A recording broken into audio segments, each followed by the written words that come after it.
Hi, I'm Yuan Shen, GovInsider's Deputy Editor. I'm in the UK for COP26, the UN's climate change conference.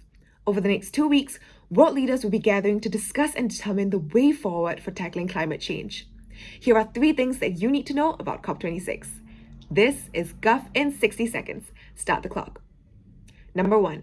What happens at COP26? Nearly 200 countries will be gathering to negotiate their plans for combating climate change.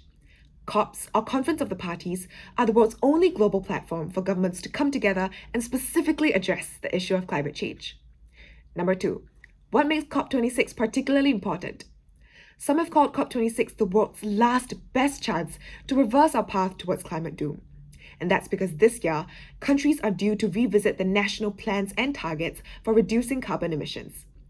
Leaders agreed to do this every 5 years in the landmark Paris Agreement in 2015, and this year marks the first time that they'll need to revisit their plans.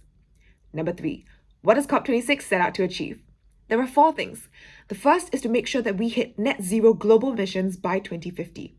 We're not yet on track, and countries will need to commit to stronger action to make sure that that happens. Second is to protect vulnerable communities and habitats from climate disasters. Third, find the funds to make all of this possible. The world's poorest countries bear the brunt of climate change, and yet most of our carbon emissions come from the richest countries. Developed nations have promised to bring together $100 billion collectively every year in climate finance, and this year they'll be setting out the steps to make that happen. Fourth, work together. Governments, civil society, and businesses will be coming together to discuss and tie down the rules needed to implement what was laid out in Paris. That's our roundup of the 3 things to know about COP26. Thank you for watching, stay safe, and stay tuned for more updates.